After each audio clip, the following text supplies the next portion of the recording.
Hello everyone, this is Marcio Cardoso here with a video on how I think Major League Soccer can go to the international calendar. That's right, I think Major League Soccer could switch to the international calendar. And I'm about to show you how with the documents and how everything goes. Um, First off, let me just explain what exactly talking about here before we get into detail with the calendar that you see in front of you. Currently, Major League Soccer has a calendar that starts its season in the beginning of March and it ends its season early December. The MLS Cup last year was just played on December 8th or 9th, I believe. And that is different from the rest of the world. The rest of the world doesn't start their seasons in March and go until December. The rest of the world starts their season, or most of the rest of the world, with some very few exceptions of smaller, lower level leagues. The rest of the world starts their league by and large in August, early to mid-August, and goes all the way till late May. Some leagues have winter breaks in January, others don't. MLS, in my opinion, and many people's opinions, should switch to the international calendar, start their season in early August and go to late May. And the reason for this, the number one reason for this, is to get on board with the transfer markets. You see, there's two times of the year where you can transfer soccer players. One of them is in the summertime. There's a few months in the summertime. And then the other time you can transfer players is in the wintertime. And for the rest of the world, most of the buying and selling of major players happens in the summer because that's leading to the buildup of their season. There's minor transfers that occur in the January window. Occasionally there's a big one like Alexis Sanchez just going to Manchester United, but those are the exception. The big moves usually happen in the summer.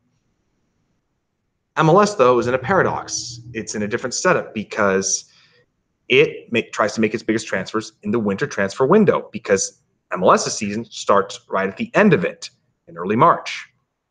And that's counterintuitive to the rest of the world. And as a result, MLS has a hard time being able to always make the correct purchase of players. They also have a hard time selling their players, or should I say they're reluctant to sell their players because most leagues around the world want to buy MLS players in the summertime. MLS is more reluctant. MLS would rather sell them probably in the wintertime. The rest of the world gets more reluctant. So switching the calendar to the rest of the world's calendar, the international calendar, if you will, allows you to be in line with transfers, which is a big moneymaker for the league.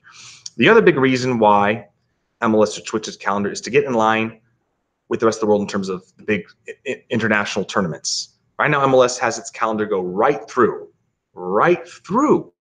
unbelievably right through a lot of summer tournaments. The World Cup, Copa America, the Euros, you name it. They play through it. Even the Gold Cup, which involves a lot of our own players, the CONCACAF Gold Cup. We play right through it. Now we take sometimes like a week off or so, or 2 weeks, but we're not skipping the entire tournament. We're not giving guys time to prepare for their tournament. It's basically cutting through right through the international tournaments of the summer. And as a result, MLS loses credibility, in my opinion. We also play through the international breaks a lot of the time, and that's unfortunate. This upcoming year in the 2018 season, we're going to be doing that quite a bit because there's an odd number of teams. It's hard to take time off during the national breaks when every week there's always a team on a bye due to the odd number of teams in the league. So that makes it extra difficult. Of course, we know that MLS will not have an odd number of teams in the league for long. But let me show you how I think we can fix things.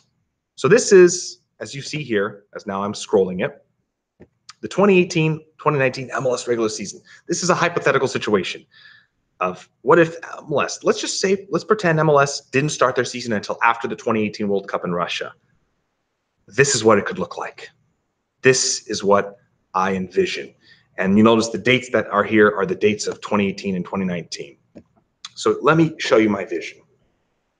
You would start the season with what you see here. August 1st, trying to highlight that, All-Star game. MLS should not get rid of the All-Star game. It's a major moneymaker. They would be very upset if someone went to them and said, let's change the calendar and the All-Star game goes. No, keep the All-Star game and keep it at the current time of the year and keep the current setup. I like the idea of the best players in the league playing against a power club. Keep that. Well, how would it work if the All-Star game's at the beginning of the season? Well, in my opinion, what you do is you get the best players from MLS from the previous season, make an All-Star group of that group of players and have them take on a super club like a Real Madrid or Manchester United. And in theory, you would have them play like on Wednesday, August 1st. August 1st of 2018 is on a Wednesday. You would play on that day. And that would be like a great build up to the league because you put that game on TV. A lot of people will watch. A lot of people will go to the game. And then as you're broadcasting that game, you could sell to the whole country. By the way, MLS starts in just a couple days. It's a great way to get people involved with MLS. It's a perfect time of year to have that game. European clubs will love to play at that time of the year because this is also their preseason. It works for everybody. Now, some people might argue, well, wait, the All-Star game, wouldn't that take away players from their teams who are in preseason? It would only do it for a couple days, a day or so for training, and then a day to play the game. And if you've ever seen the All-Star game, there's some intensity, but rarely does someone get hurt in the All-Star game. No one's trying to get hurt. So the odds of somebody getting hurt right before their season, not likely. Then here's what I would do. I'd start the season Saturday, Sunday, August 4th and 5th. There's match day 1. That's how we start the season. Match day 1 is that weekend of the 4th and the 5th. The following weekend, there's match day 2. The following weekend on the 18th and 19th is match day 3. But again, I'm trying to have a logical approach here. So I'm factoring in all the other tournaments that we have. We have 3 Canadian teams. I'm projecting that Canada could have its Canadian championship in between match day 2 and 3. So this would be on a weekday. They would have their Canadian championship semifinals of their first leg. August 18th and 19th is match day 3. Then the following Tuesday, Wednesday, you would have the second leg of the Canadian championship semis, and you would also have the US Open Cup 4th round. Why Canadian championship semis? What about the quarters? Why US Open Cup 4th round? What about first, second, and third? Keep in mind, MLS teams don't enter the Canadian championship until the semifinals, and MLS teams don't enter the US Open Cup until the 4th round. So just keep that in mind. And you could have it so that August 21st and 22nd, the 4th round of the US Open Cup and the Canadian Championship semis second leg are at the same night, same time, because obviously no team can participate in both tournaments. Following weekend, Saturday, Sunday, the 25th and 26th of August, match day 4. Then, I don't believe the FIFA calendar is officially out yet, but using past calendars, normally there's a break at the end of August, beginning of September, an international break, if you will. So we would observe that. No games in that break. So from August 25th, 26th, match day 4, 2 weeks later, observing the international break, is match day 5. Match day 5. A couple nights later, you would have match day 6, which would be weeknight MLS match number 1. The way I set up my calendar, I couldn't really squeeze it so that all the match days are on the weekend. So as you'll see as I scroll down, there's 2 weeknight MLS matches on the match day setup. The way I see it, MLS could easily make this work by having it so that every MLS team plays 1 weeknight MLS match at home and the other on the road. So that way, if the owners say, oh, we're going to lose money if we're playing weeknight matches. First of all, they're already playing weeknight matches. Second of all, under my calendar setup, you only have to play 1 home game on a weeknight. So that's 1 home game that you see your revenues maybe go down a tick. A few days later, on the weekend, the 15th and 16th is match day 7. A couple days later after that, the 18th and 19th of September, now you have the Canadian Championship final first leg. There's likely going to be MLS teams involved in that. In fact, there certainly will be at least one. A few days later on the weekends, September 22nd, 23rd, match day 8. A couple days after that, the grand final of the Canadian Championship and also US Open Cup 5th round on the same nights. Later that week, September 29th and 30th on the weekend, match day 9. And again, October 1st through 9th, international break. Usually you have an international break at the beginning of October, so you observe that. Come back the following weekend with match day 10, match day 11 the weekend after that. A couple days later, you would have US Open Cup quarterfinals. And then on the weekend of the 27th and 28th of October, match day 12. Again, another international break because usually there's one at the end of October and the very beginning of November. You come back from that. The following weekend is match day 13. A couple days later, November 13th and 14th is match day 14. That's the second weeknight MLS match. That'd be the only other night that you'd have weeknight MLS matches. A couple days later on the weekend, it's match day 15. A couple days after that is the US Open Cup semifinals. I consider this a pre-Thanksgiving tradition. I think it's a good idea. Have the US Open Cup be played, the US Open Cup semifinals be played a couple days before Thanksgiving. I think you can get a good turnout for that. And if the turnout isn't so great, it is the US Open Cup. where turnouts usually aren't that spectacular to begin with, but I think you can get a good turnout because this is tied to a holiday break. A lot of kids are off that whole week. I know there's a lot of people that are traveling that week, but not everyone's traveling that far to go see their families on Thanksgiving. And I think this could be a win here. A couple days later, match day 16. This is the weekend after Thanksgiving. The week after that, match day 17. The week after that, match day 18. This, by the way, December 8th and 9th is usually when the MLS Cup is played. Then you've got a few more weeks of MLS matches. And here's my proposal. December 29th, which is a Saturday, should be match day 21. December 30th, a Sunday, should be the U.S. Open Cup final. And in my opinion, the U.S. Open Cup final should be in a neutral stadium, particularly when you consider that it's December 30th. And if you put the final in a neutral stadium, now you can get it at a warm weather market as opposed to having a certain team hosting, and it might not be in a warm weather market, and you could have a tougher game to watch. MLS teams, if they're in the final, yes, they would have to reschedule the game for match day 21. And it's likely you'll have an MLS team in the final. U.S. Open Cups over the past several years have been all MLS affairs. I think this is great. As you can see, I have my winter break right after that. I think it's a great way to end the first half of the season right before winter break with the U.S. Open Cup final. You put it on Sunday, December 30th, you can get a decent amount of eyeballs. Also keep in mind, Sunday, December 30th, that's likely going to be the last day of the NFL regular season. What the NFL has decided to do is on the last day of the regular season, they don't put any matches on prime time. Ding, ding, ding, ding, ding. The U.S. Open Cup final can be played at prime time, where there's no NFL game being played. All the MLS games have been played the day before. You can get a good audience, and it leads right into your winter break. Then you have your winter break, which I put from December 31st to January 25th. I think this is a great idea because it allows you to take time off during A, the coldest month of the year, and B, during the NFL playoffs. I've been looking into the weather formats and setups, and what I have found consistently is that the coldest month of the year is January. So with my winter break, as you can see, you are taking most of January off. You're also taking time off during the NFL playoffs, which is important because there are certain teams that play in the NFL playoffs that have soccer-specific stadiums, like the New England Patriots and Revolution, Seattle Seahawks and Sounders, Atlanta Falcons, and Atlanta United. If an NFL team's in the playoffs, you're going to have a scheduling conflict potentially. So to avoid that, just don't play during the NFL postseason where it's super cold anyways. Then you come back on January 26th and 27th, that's a Saturday, Sunday, to play match day 22. You can play this weekend. This is normally the weekend of the Pro Bowl. Pro Bowl is not a big deal. It's just a deal, but it's not a big deal. You can play during this weekend. And by the way, I know some people are thinking it's really cold in some areas. I'm going to get to that in a sec.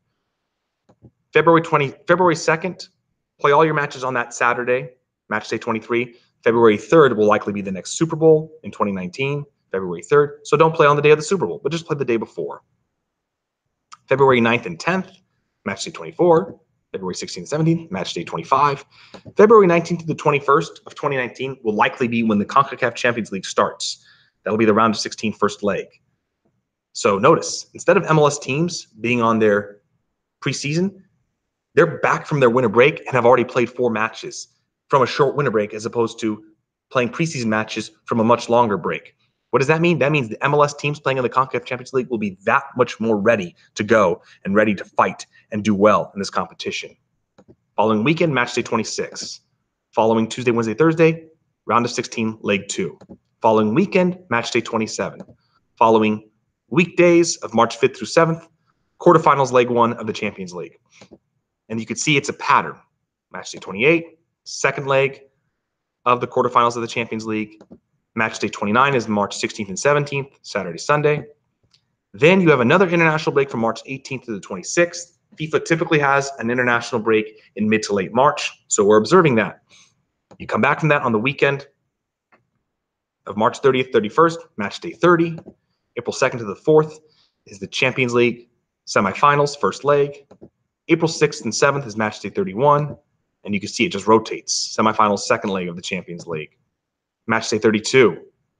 And you can just see how it rotates. And I think it rotates perfectly. Notice, the CONCACAF Champions League final second leg, the grand finale, is played between the 23rd and 25th. And then, a couple days later, on the 27th or 28th, Saturday or Sunday, You have the final match day, decision day, where all the games are played simultaneously. I think this is perfect. I think that the MLS teams, as I mentioned, will have momentum going into the CONCACAF Champions League, and it all ends just a couple days before decision day. You could boil up attention, get people interested and excited. The CONCACAF Champions League final, which hopefully has an MLS team involved. And then right after that, decision day, which determines who's going to make the playoffs. I think these things can play off each other beautifully. And some people might say, oh, MLS teams, they're going to be in a playoff chase at the same time they're in the CONCACAF Champions League. That might be tough. But this is normally when MLS teams are at their best. MLS teams are at their best towards the end of the regular season, when they're peaking, when they're trying to get into the MLS Cup playoffs. Their form should be at their peak as well, especially if they're playing in the CONCACAF Champions League final. So I think this setup allows them to be more competitive in the Champions League. Now, my MLS Cup playoffs. And you can see here I made some adjustments from the way it currently is. Single elimination. I like it like the NFL. Every game should be do or die. Keep it the way it is in that it's the top 6 teams from each conference. The top 2 from each conference get a first-round bye. Have the so-called wildcard teams play on the weekend of May 4th and 5th. That's 1 week after decision day on the 27th or 28th. The wildcard teams play Saturday, Sunday. Have 2 games Saturday, 2 games Sunday, just like the NFL. May 11th and 12th, conference semifinals. Now the teams with the byes come involved. May 18th or 19th, conference finals. Have those 2 games being played at the same day. Not same time, like we had this last year. How Toronto and Columbus were finishing up their game. For some reason, Houston and Seattle were playing their game at the same time. May 18th or 19th, conference finals. And then the following weekend, May 25th, 26th, or 27th is the MLS Cup final. I like the idea of having the final at a neutral stadium, and you could have it anywhere in the continent during that weekend. Memorial Day weekend tradition. Have your cup on Memorial Day weekend. You could have a tradition. You could do it many different ways. You could have it as a back-to-back with the Champions League final. Typically, the Champions League final is played on the Saturday Memorial Day weekend. Have it as a back-to-back. The Liga MX Grand Final is usually played this weekend as well. You could do a back-to-back with that if you want. Or you could just play the game on Monday, Memorial Day, and have it as a tradition there. Most people have that Monday off. Or do it as a Monday night thing. It's up to you. And there you have it. Your playoffs, they're not cut in half like they are right now by having your playoffs in November, because you've got that international break in November that cuts it off. Here, they're nice and clean. No international break cuts it off. Your MLS Cup playoffs, instead of competing with baseball's World Series and the NFL, yes, they're competing with the NBA and Stanley Cup playoffs. But NBA and Stanley Cup playoffs in the earlier rounds, I'd rather go up against that than go up against the World Series and especially any weekend with NFL action. This current playoff setup allows you to do that. You're only going to be going up against the NBA and Stanley Cup playoffs in the earlier rounds. You won't be going up against the NBA or Stanley Cup finals because those start in June. You would end right before then. This to me is a much better setup. And by having a single elimination, every game matters. Every game is a must-see, tune-into affair. And the playoffs are spread out. There's a week in between decision day and the first round, and then another week in between that, and so on and so forth. It gives you space, time to rest, time to recuperate. And I think this is a great deal.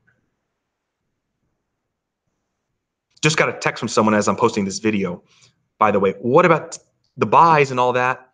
Because what if there's an odd number of teams? Again, I created the schedule with the idea that there's an even number of teams, because eventually MLS will be at an even number of teams when it's all said and done.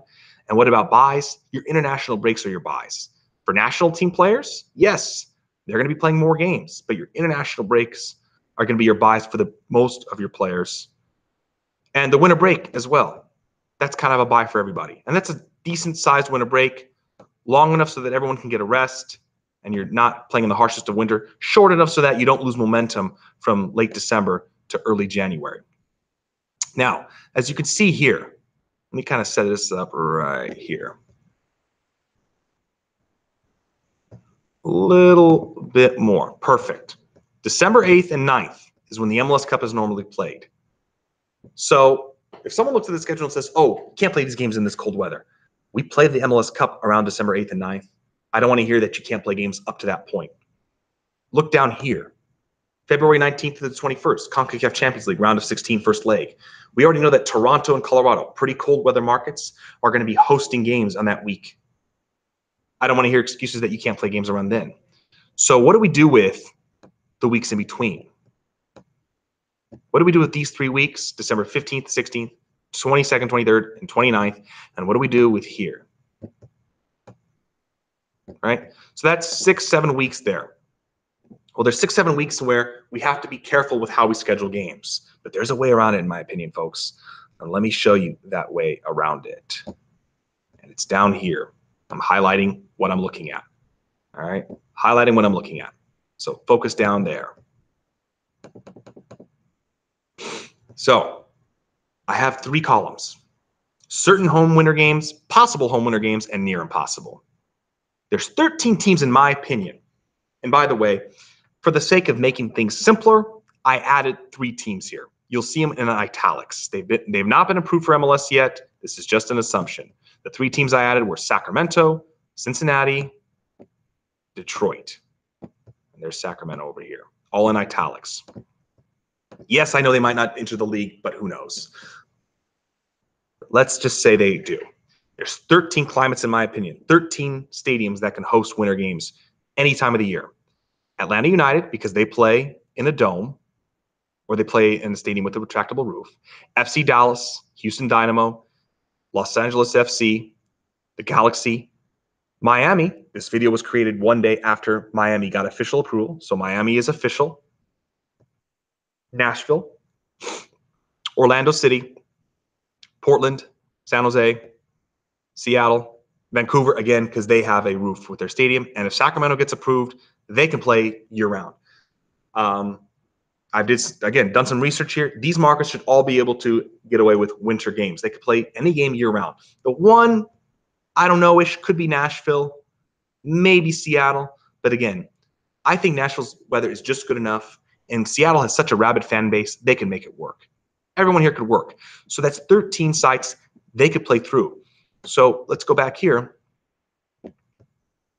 Those games in December and these games in January and February, what you can do is have it so that those 13 teams are playing a lot of home games there, and the other MLS teams are playing a lot more road games. And some people might think, well, that's not fair. Some of these MLS teams are going to be playing 7 games in a row. Not really, because if you look at it, you play maybe 3 to 4 games in a row on the road, then you get a winter break, and you get a month to breathe, and then it's another 4 on the road. So it's really 2 3-game or 2 4-game road trips, not 1 8-game road trip. It's different. It's a lot easier, trust me. I've got another section here called possible home winter games. These are areas that may be able to host it. May. I've got Colorado here, and some people might be thinking, what, Colorado? Again, I've looked up Colorado's forecasts. They have some days where there's blizzards, but then they have days where the weather is actually quite nice, just based on the location of where it's at. So what you could do with a Colorado is maybe schedule to have them play only 1 home game here. Maybe schedule to have them play at home on the 15th, but not the 23rd or the 29th. Maybe schedule them to play at home on the 9th or 10th, but not on the 2nd, not on the 26th, not on the 16th or 17th. If the weather's terrible that weekend, you could do a couple things. One, you could reschedule the game, or you can have it so that maybe Colorado on February 9th is scheduled to play at home against maybe San Jose, or scheduled at home to play against, LAFC. And maybe Colorado is scheduled to play on the road against that same team later in the year. But if you see that the weather is terrible, flip the games. Flip it so that Colorado plays on the road at San Jose in February and now gets to have an extra home game later in the year.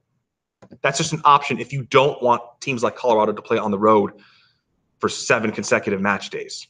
So Colorado is a potential option based on what I looked at. It's a stretch with Colorado, I'm aware. DC United, not as much of a stretch. It's certainly a possibility. Their weather can be sometimes harsh, but it's a possibility. Montreal I put as a possibility because they seem open to playing games at home at Olympic Stadium, which is a dome. New York City FC and the New York Red Bulls. New York's weather in the winter is unpredictable in the sense that, yes, it can be pretty bad, but most often it's actually not that bad. So you can probably get home games into New York in the wintertime, but I wouldn't be playing a bunch of home games there. Don't schedule every game at home. It's not like LA. Philadelphia is the same thing. We just had the NFC Championship game with the Philadelphia Eagles. It was played in late January, and the weather was actually quite nice. Philadelphia, being that it's on the coast, might be able to get a home game or 2 in that winter time zone. but I wouldn't push it. Real Salt Lake is similar climate to Colorado. Sporting Kansas City can maybe host a game or two. Cincinnati can maybe host a game or two. And Detroit, only if it's at Ford Field. If Detroit is not playing at Ford Field, if they're playing in an outdoor stadium, then Detroit's got to go down to the near impossible section. Near impossible, Chicago. They're going to have to play a bunch of games on the road in December and January. I'm aware of that. Columbus. From what I looked into, Columbus's weather, not as good as Cincinnati. So Columbus is going to have to play a bunch of road games in December and January. However, good news. It might be Columbus. We're hearing that Columbus might not move to Austin after all. So just be happy, Columbus Crew fans, that I'm putting the word Columbus Crew down here and not Austin Crew. Minnesota United, forget it. They're building a new stadium, but it's going to be an outdoor stadium. And I don't see them playing any games at the Vikings Stadium because Minnesota United do not get along well with the ownership of the Minnesota Vikings, led by Ziggy Wilf. I don't think that's going to change anytime now. New England Revolution. New England, yeah, it's on the coast, but it's a little bit further north, and that's a football stadium. I don't want to be playing games in a football stadium if the weather's too harsh. It's just the climate. It'll be harder to attract people to go. Whereas the New Yorks and the Philadelphias play in soccer-specific stadiums. Yeah, New York City plays in Yankee Stadium, but even then, that's a little bit of an easier sell. And I'm also banking on New York City getting a new stadium in a few years. I think New York City will. I don't think New England will, but I do think New York City will. Toronto as well. I have a hard time seeing them playing too many games outdoors in the middle of winter. And they seem less inclined to want to go to an indoor stadium for a game or two than Montreal. So there you have it. I'm sure it's not perfect. I'm sure some people in winter markets are going to look at this and go, you're joking, or are you kidding me? Real Salt Lake, you can't play any home games. But it's an idea. It's a stretch. Let us know what you think. I'm going to try to get this message out to Eric Winalda. I'm hoping that he's watching this and sees this. Or I'm going to try to get this message out to a guy who I following on YouTube, who I think has some great ideas. Mr. Gray Hair Gaming has a lot of great videos on how to fix U.S. soccer. He's even asked, hey, any suggestions on changing the schedule? Well, here's my suggestion. So hopefully people take a look at it. They like what they see, and then they transform it into their own. So that's the setup. That's how you can move the MLS calendar to the international calendar. I hope you enjoyed watching. Have a good day.